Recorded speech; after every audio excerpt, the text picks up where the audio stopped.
Hi, good morning, good afternoon, good evening, whenever you all are watching this. Hello, my name is MJ Bumgardner, and today we will be discussing love marriage versus arranged marriage. Um, Thanks for being here with me. I am excited to talk about this topic with you all. So thanks for being here. Okay, we'll go ahead and get started. So in this presentation today, we're going to talk about a few things. First, we're going to talk about how are love marriages different from arranged marriages. We're going to really compare and contrast the two. Then we will talk about why are arranged marriages declining. There's a few theories on that, so we'll dive into that. And then after we talk about that, we will transition to how is marriage and our health related? And specifically, we'll be talking about stress hormones in marriage and how those stress hormones are related to marriage and our health. And then finally, to wrap up this presentation, we'll be talking about what is current about love marriage and arranged marriage and what is next in terms of research. So let's go ahead and get started. So love marriage versus arranged marriage. Let's talk about that. How are they different? How are they the same? Are they different? Are they the same? So a love marriage is when the couple meets on their own, while an arranged marriage is the boy's family approaches the girl's family. In a love marriage, the love typically develops before the marriage. They have the opportunity to meet and date, and love typically forms before marriage, while in the arranged marriage, love is expected to develop after marriage. They sometimes have the opportunity to meet before, but they don't typically date the same in a love marriage. In a love marriage, the couple choose each other without their parents' consent, while in an arranged marriage, the family chooses the spouse, but the couple must consent to each other. So they have say there's A, B, and C to pick from, and they really like A, but they don't like B and C, and both parties, both the boy and the girl, have to consent to move forward. In love marriage, people can be from different backgrounds and religions and caste, and caste is like social standings. Where in an arranged marriage, they're typically from the same caste and religion, so they're from the same social standing. In a love marriage, the couple elopes without parent knowledge, but in an arranged marriage, the couple participates in a big engagement ceremony thrown by the couple's parents. And families exchange gifts, and they exchange other traditions surrounding the wedding. In a love marriage, the couple begins living together without being married. And they're typically married after they've already been living together, while in an arranged marriage, they are married before they live together. So those are some of the ways that love marriage and arranged marriage are different. And here's just a simple definition of each, just to keep it simple. A love marriage is when partners are free to select spouses they are compatible with, and they have ample time to get to know one another before entering into a marriage. While an arranged marriage is when two people who do not know a lot about one another enter into a marriage. So now that we have some background knowledge on what a love marriage is and what a arranged marriage is, let's dive deeper. So let's talk about theories on why arranged marriages are declining. In this paper, it was schemas of marital change. They found that arranged marriages are declining. And they found this by a few things, and they had a few theories also. One of them was the influences from Westernization, just global and social influences. They also had a theory about ideational elements, which is new ways of thinking that are diffused through a community, and social interactions among individuals and groups, and how that's starting to change, and that's changing because of global and social influences.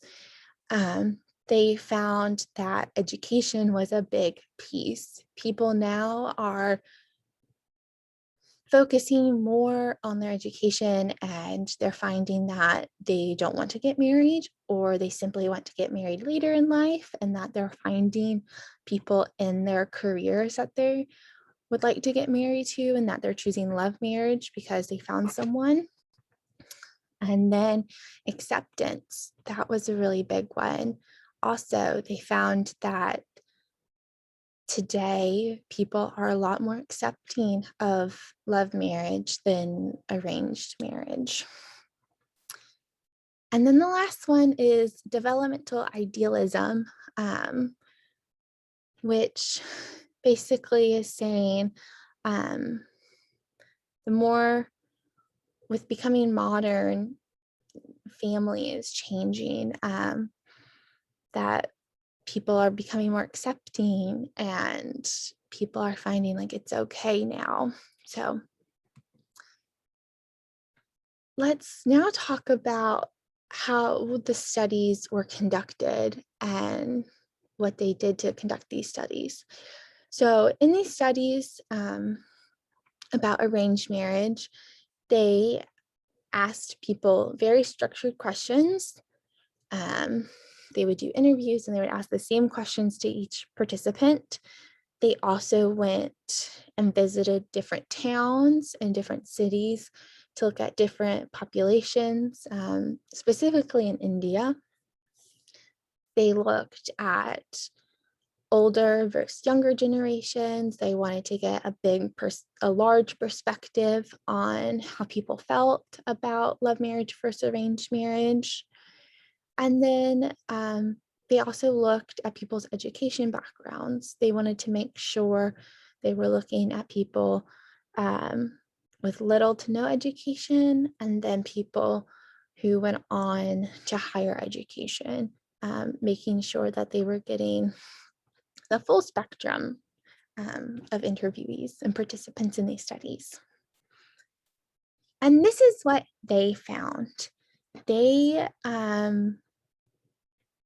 found that people thought that choosing your own spouse in a love marriage is inherently good. So you can see that some of them are bold, some of them are unbolded. A bold bullet point means that it was identified as something that was positive. So let's go through these. So yeah, this is what they found. They found that choosing your own spouse is good. They found that a love marriage would result in a better relationship. They thought that the couple would be more compatible in a love marriage. In an arranged marriage, the positives there, they thought that it would make the parents happy, because of sticking to traditions. They felt that the wives would get along better with their in-laws. They thought it was more honorable. They thought that same caste marriages or same social standings marriages were good, and it would preserve the culture and the traditions.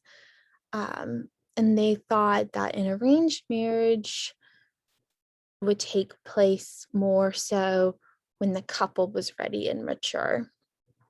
And then some negatives that they found was that a love marriage may disappoint parents.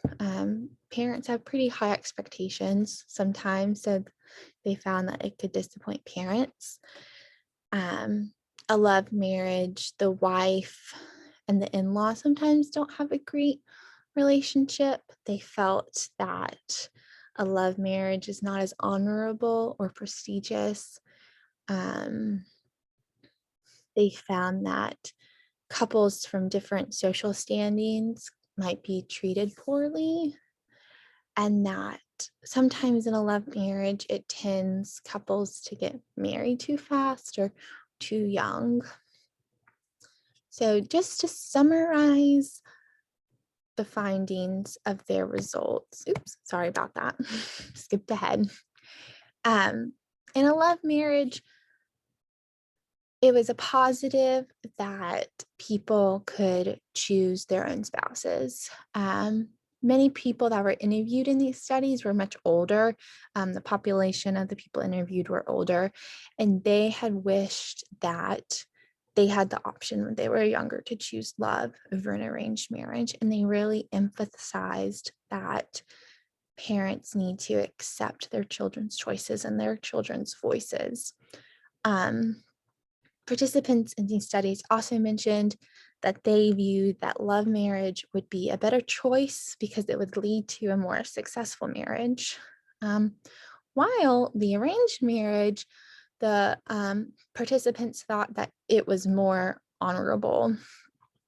They thought that in an arranged marriage, the couple is more mature and more ready to marry compared to a love marriage. And because of that, they also mentioned that the wife will have a better relationship with the in-laws, and that will create a happy and better life for the couple. So that was interesting. So now we're gonna switch gears, and I'm gonna get some notes out. There we go. And we're going to talk about stress hormones, and specifically stress hormones in marriage. So we're going to switch gears and talk about our third point in our presentation. If you remember from the beginning, we're going to talk about how does marriage affect our health. And so before we talk about that study, we're going to briefly describe stress hormones. We're going to talk about ACTH and cortisol.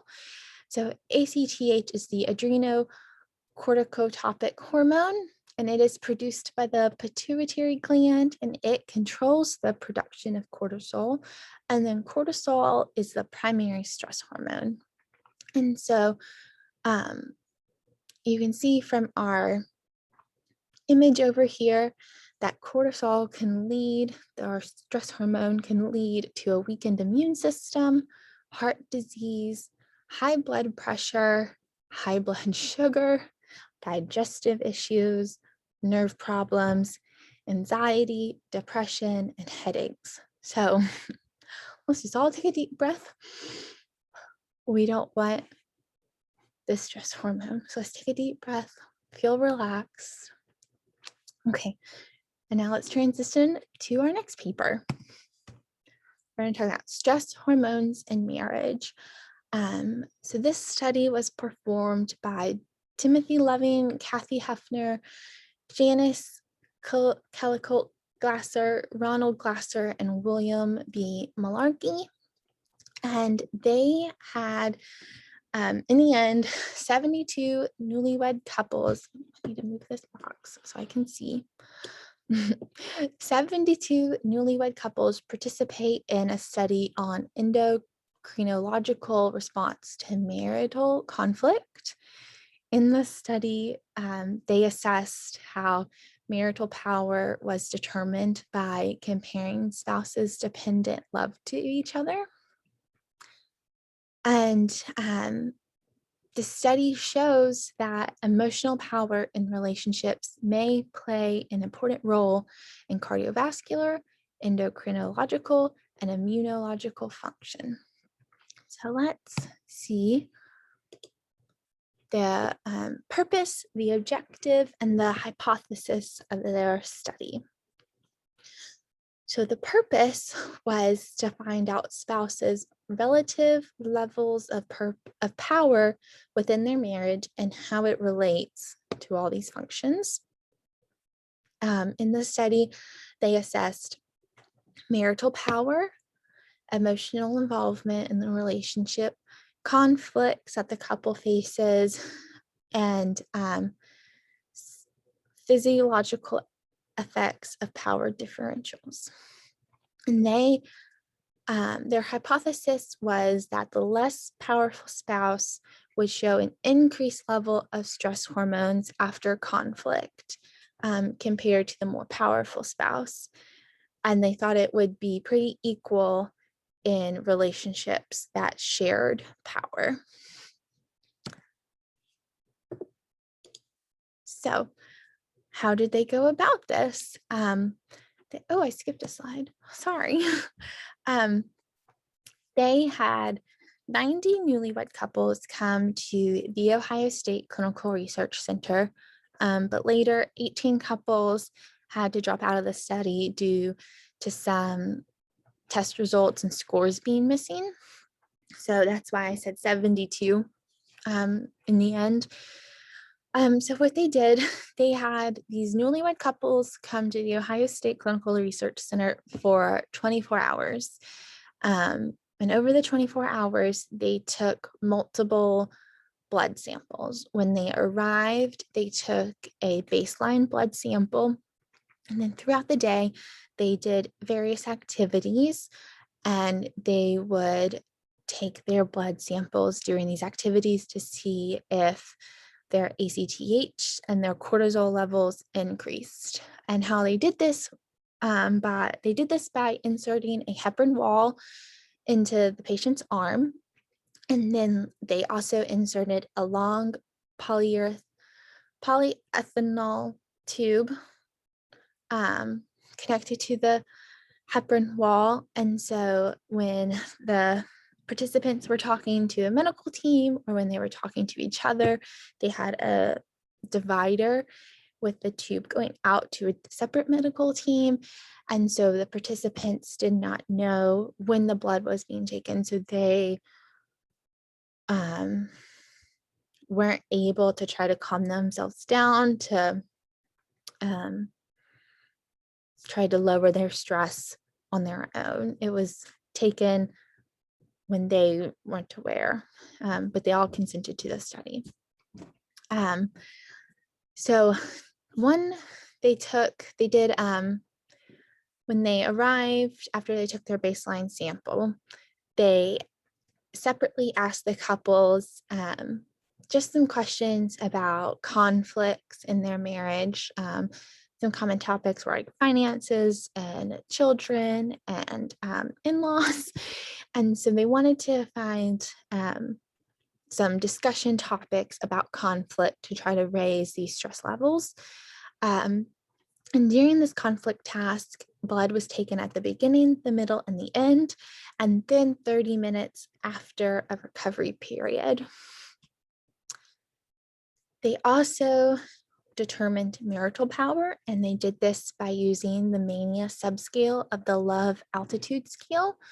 And they did this by determining if the type of love is characterized as possessive or independent. They asked couples to rank questions on a scale of 1 to 5. Do you strongly agree to this question or do you strongly disagree? They had a marital interaction coding system, and this provided data on problem-solving behaviors during the 30-minute marital conflict resolution task.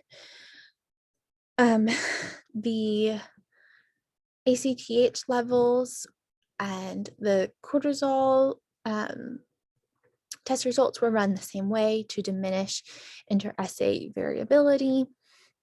And their analytical strategy was that data for ACTH, cortisol, and conflict behaviors were analyzed at the couple level using repeated measures. They did an ANOVA. And for ACTH and cortisol, they looked at the change across 3 time points. And then they also looked at wife versus husband with different variables. So now we're going to briefly talk about the results, and then we will jump into their tables. So what they found was the less powerful spouse showed increased ACTH response to conflict.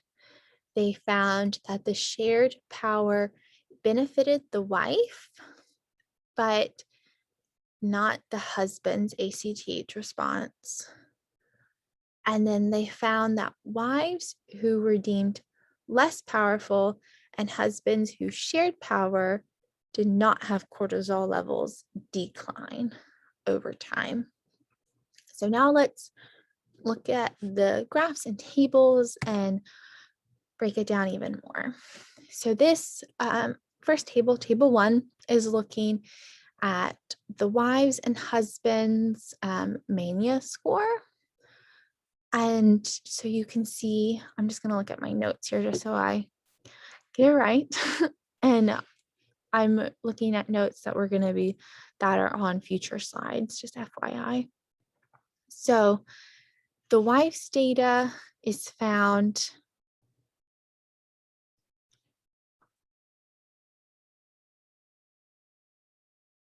below the diagonal line. Sorry about that. And the husband's data is found above the diagonal line. They found some related hormonal measurements looking at the end of the conflict, at the ACTH levels at the end of the conflict. You can see that here and here. And after the break, after the conflict break, they looked at ACTH again, and they had similar hormonal levels again.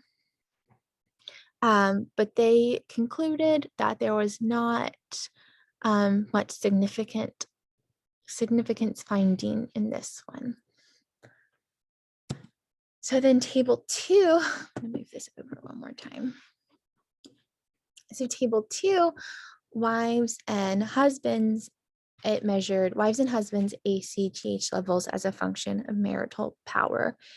And they found that the husband was more powerful in 8 couples, the wife was more powerful in 10 couples, and the spouse was equally powerful in 23 couples. And they found that the less powerful spouse showed an elevated ACTH when there was conflict. And it's also represented here on table 3, the ANOVA summary. And table 2 and table 3 are data based from 41 couples. 27 couples were not included because of some missing ACTH data. And then 3 wives and 1 husband. 4 more couples were missing because their ACTH was greater than the standard deviation. And here, the husband was more powerful in 8 couples, the wife was more powerful in 10 couples, and spouses were equally powerful in 23 couples. So a summary of table 2 and table 3, wives ACTH showed no changes when they were powerful or if they shared power. Wives ACTH levels increased following conflict, but then returned to baseline when husbands were more powerful. And then it showed that husbands' levels of ACTH took longer to decrease after conflict. And this happened when the wife was more powerful or when power was equal. So now we're going to look at the last two tables, table 4 and table 5. And both table 4 and table 5 are from data from 54 couples. 13 couples were not included due to missing cortisol data, and 5 couples were not included due to cortisol levels being greater than the standard deviation. And on table 4 and table 5, table 4, the wives and husbands' cortisol levels are at each time point, while at table 5, this is showing, here we go, the ANOVA summary for analysis of change in spouses' cortisol levels across the 3 time points.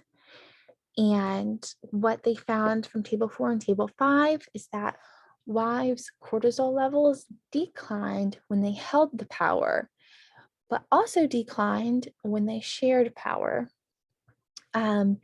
They found that wives' cortisol levels did not show any decline when husbands held the power, and they found husbands' cortisol levels decreased when they held the power and also when the wives held the power. So now I'm just going to skip ahead. This is the notes I was reading while we talked about those tables. So let me move this one more time, hopefully. So what can we conclude about stress hormones and marriage? Stress that results in an increase in our ACTH and cortisol levels can have an adverse health effects. Chronic HPA activation may lead to immune system dysfunction. Increased stress levels, both in and out of marriage, are associated with immune and health outcomes. They found that who holds the power in relationship may cause health consequences. They found that wives with greater level of emotional involvement might lead to more negative outcomes in the long term. And husbands who do not hold the power or share the power are at risk for health outcomes if their marriages are high in conflict. So they found that their hypothesis was correct, that stress in marriage can affect our health. So what is next in this study? So the study was only conducted over a 24-hour period. So I think that a long-term study conducted over months or even a year would produce different data. Only newlyweds were also used in the study. So expanding from newlyweds to couples that have been married for 5 years and 10 years or more and grouping them in groups and then taking their data and then comparing them would give them a larger data pool. I think it would be also interesting to follow up with the same newlyweds and see how their health is in regards to their relationship and if they produce the same results that they did in the original study. And I think doing a study on arranged people who are in an arranged marriage and looking at their stress hormones and comparing them to this first study would be important.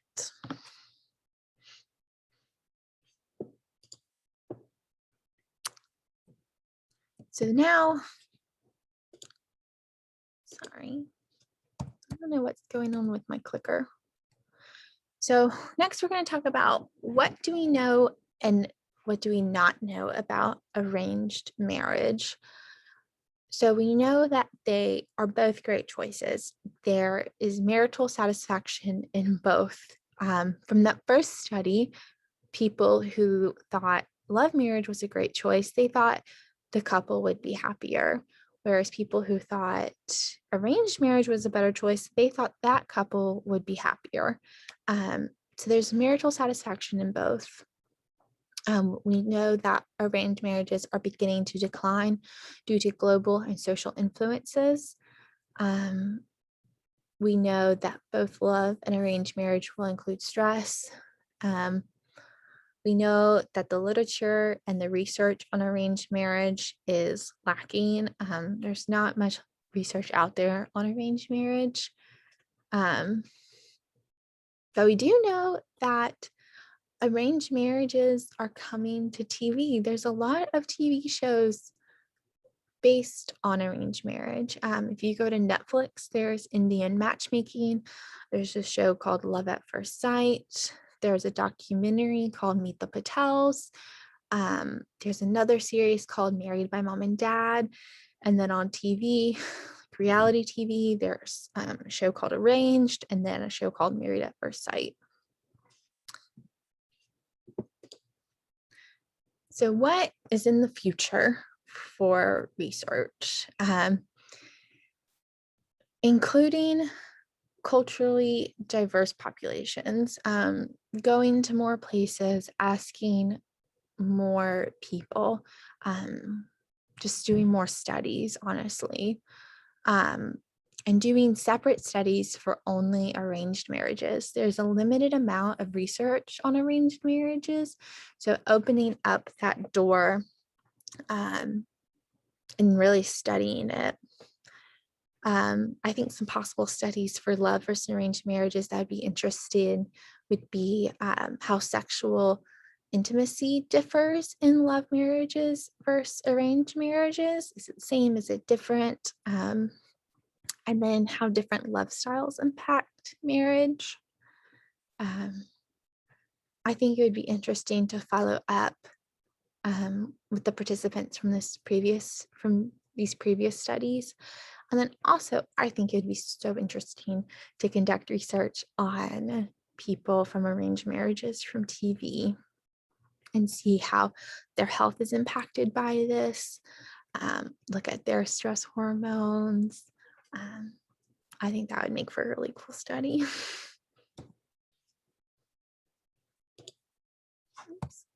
So in conclusion, a love marriage is when partners have the choice, they have time to get to know each other, they make sure they're compatible before they get married.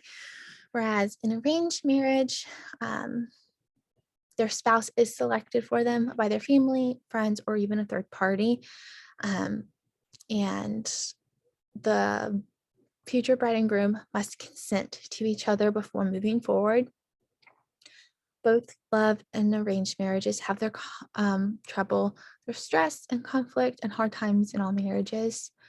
And stress that results in ACTH or cortisol will increase, stress that results in ACTH or cortisol increase can have adverse health effects and ultimately affect any marriage. And these are my resources. And if you have questions, you can comment below. Thank you so much for being here. Thank you so much for listening. Have a good rest of your day. Thank you.